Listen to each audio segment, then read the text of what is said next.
อยู่ในวิดีโอนี้เนาะข้าพเจ้าจะมาแนะนำวิธีการสร้างบาร์โค้ดเพื่อขายสินค้าอยู่ในห้างค้าต่างๆเนาะไม่ว่าจะเป็นห้างขายย่อยหรือว่าห้างขนาดกลางเนาะที่เรานำเอาเครื่องบาร์โค้ดมาขายสินค้าต่างๆเนาะ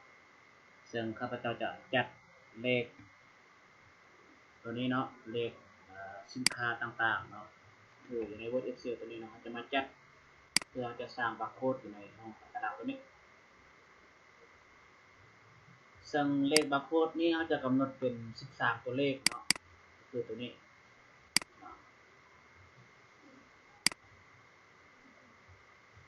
ในการจัดนี้เนาะเขาจะมาอธิบาย13ตัวเลขนี้มันมาจากไสเนาะ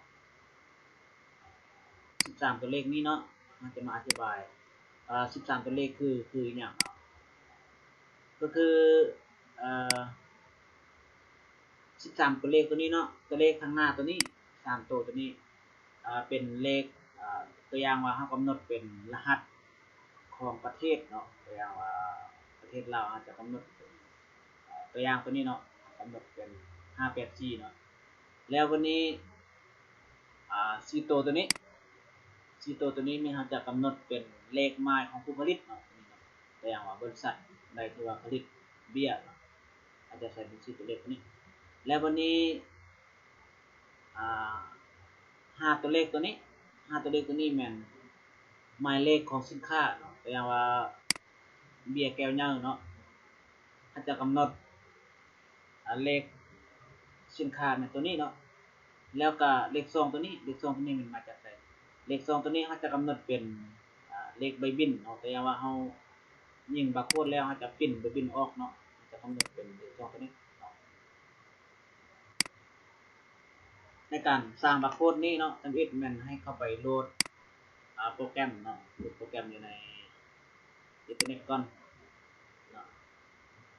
ตัวนี้เนาะให้มาเลือกคำว่าโค้ดบาลีเนาะ13ตัวนี้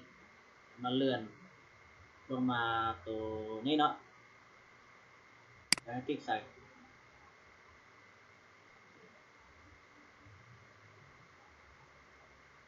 แล้วหลังจากนั้นเนาะมันจะมีหน้าต่างตัวนี้ออกมาให้เลื่อนลงมาฮอดตัวนี้เนาะแล้วให้ทำการติ๊กคำว่าดาวน์โหลดตัวนี้เนาะตัวนี้สำหรับตัวนี้ข้าพเจ้าจะข้ามไปก่อนเพราะว่าข้าพเจ้าได้ติดตั้งไปแล้วเนาะติดตั้งตัวนี้เนาะดาวน์โหลดตัวนี้แล้วมาโหลดคำว่าฟอนต์เอกเนาะจะใส่เป็นฟอนต์ตัวนี้เนาะมาติ๊กใส่ตัวนี้เพื่อดาวน์โหลดฟอนต์ตัวนั้นมาเนาะตัวนี้ให้ทำการดาวน์โหลดตัวนี้หลังจากนั้นแล้วให้ติดตั้งเนาะ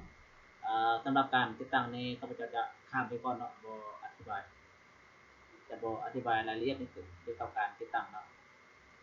หลังจากนั้นให้มาเข้าตัวที่เอาสร้างไปเมื่อกี้นี้เนาะตัวอย่างว่าครับข้าพเจ้ากำหนดตัวนี้เนาะเป็นเลขบาร์โค้ดเนาะแล้วตัวนี้เป็นรายการเนาะรายการตัวอย่างว่าเบียร์ลาวเนาะเบียร์ลาวแก้วย่างแก้วน้อยแล้วก็น้ำดื่มตุกย่างตุกน้อยเนาะกับเป๊ปซี่โออิชิเนาะตัวนี้เป็นเลขของบาร์โค้ดเนาะฉะนั้นถ้าจะเอาบาร์โค้ดออกมาอยู่ในนี้เนาะเมื่อติดตั้งโปรแกรมนั้นออกมาแล้วเนาะมันจะมีตัวนี้ออกมาเนาะสังเกตตรงเนาะเวลาติดตั้งนะโปรแกรมจะดาวน์โหลดไปเมื่อกี้นี้เนาะโปรแกรมโค้ดสมมติจากตัวนี้เนาะให้ติ๊กใส่เนาะมันคลิกใส่แล้วมันจะมีหน้าต่างตัวนี้ออกมาหลังจากนั้นเนาะให้คลิกบน Excel ตัวนี้แล้วเขาจะเอาเลขอยู่ในนี้เนาะเขาก็ก๊อปเนาะก๊อปปี้แล้วมาติ๊กใส่ตัวนี้แล้วก็มาวางไว้ตรงนี้เนาะวางตรงนี้มันจะมีบาร์โค้ดออกมาในนี้เนาะเขาก็ก๊อปปี้บาร์โค้ดตัวนี้ก๊อปปี้โค้ดตัวนี้แล้วมาวางตรงนี้เนาะในที่นี้เนาะมันจะเป็นโค้ดตัวนี้เนาะมันจะยังบ่มีตัวคือเส้นเนาะนี่เนาะเพราะว่าเฮายังบ่ไปเปลี่ยนเกี่ยวกับฟอนต์เนาะ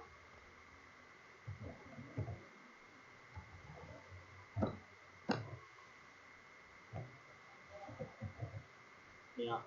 แล้วก็ enter เนาะมันจะมีตัวนี้ออกมา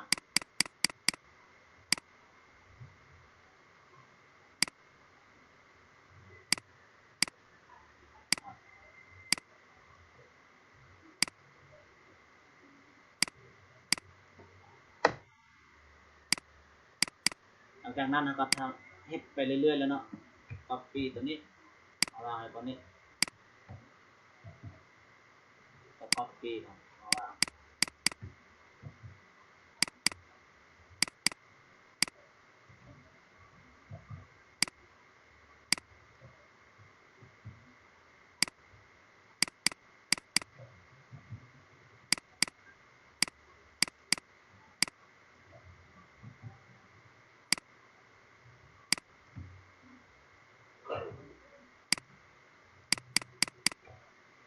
เฮ็ดไปเรื่อยๆเนาะจนว่ามันจะสำเร็จเนาะ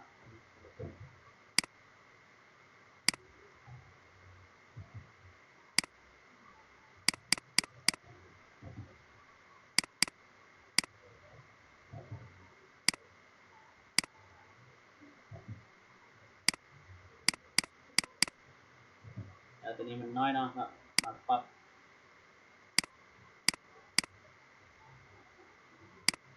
เอาขนาด36เนาะโอเคได้แล้วเนาะจากนั้นเราก็มาปิ้นออกเนาะ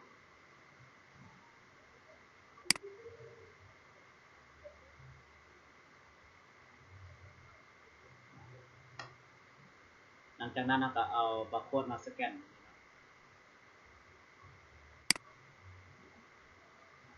สำหรับการ